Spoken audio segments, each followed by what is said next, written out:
My name is Saurabh, and I'm having around 13 years of corporate experience. So today, I'm going to continue the learnings I have shared from last week uh, from the book Atomic Habits by James Clear, and the topic is how your habits shape your identity. So last week, I have shared my learnings, and I have shared two type of habits.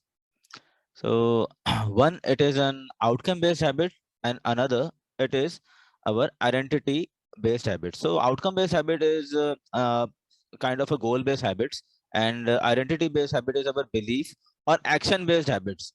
So when we set out to improve, so we don't consider changing our identity. It is our goals are mostly are outcome based, that we want to achieve this, and based on that, our goal is set.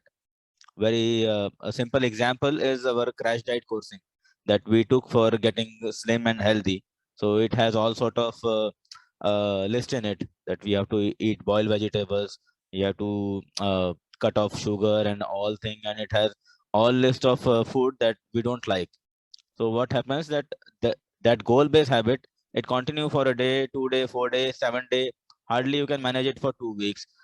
So but after that, what can happen, that your belief it takes over and all that plan is in vain. So we have to you know make this system or our habits based on action or our belief. So what main issue is, because our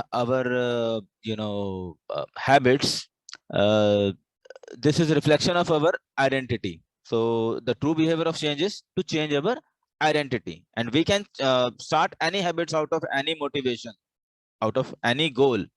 But if it is part of our identity, if it has become part of our identity, then we can remain stick to it in a long run. Otherwise it is going to just vanish, or it would be a wasted effort for you. So more deeply your thought or action is tied to you or your identity, it is more difficult to change. uh, from your childhood you can relate something, that someone is fear of darkness, someone is scared of lizards. So how that thing has gotten into our thought process, that whenever we were kid we were doing some sort of कहते हैं शैतानी, some sort of mischievous, then what our parents were saying, that don't go there, it is dark there, bhoot aa jayega, and something like that. So sometime it happens that it gets into our identity so much that even when we become adults we are scared of those stuff. So more deeply it is into us, it is very hard to change. And uh, to have this identity based habits or identity based changes, it has a two-step process.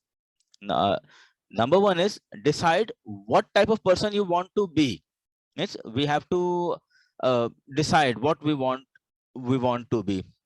Like if we want to be a writer, we want to be author, it is not a process of a day. Okay. And second point is prove it to yourself with small wins. Connecting to that example, if we want to be author, it is not a process of a day, a week, it can take years. But what you have to do, you have to be consistent. You have to have this belief that you can do it. So you have to have small wins. Small win in the sense that you cannot write a book in a day. Start with some chapter, start with some concept, and with the years you can create that outcome, create that belief or action based habits. So in last, to summarize, to become the best version of yourself, you have to continuously edit your beliefs, and you have to upgrade and expand your identity. And the real reason your habit matter is not because they get you better results, but they change your belief about yourself. That is what I would like to share. Thank you. Wow, super, Saurabh. I really like the point where you told that your identity defines bigger than what goals you have. So, and that is very deep, because ultimately your identity takes over of whatever you want to achieve. Until unless you work on your identity, fix that the root cause, automatically it becomes a byproduct for you to achieve whatever goals you have. So that's truly amazing, Saurabh. Thank you so much for sharing those pointers. I hope it added a lot of value to people.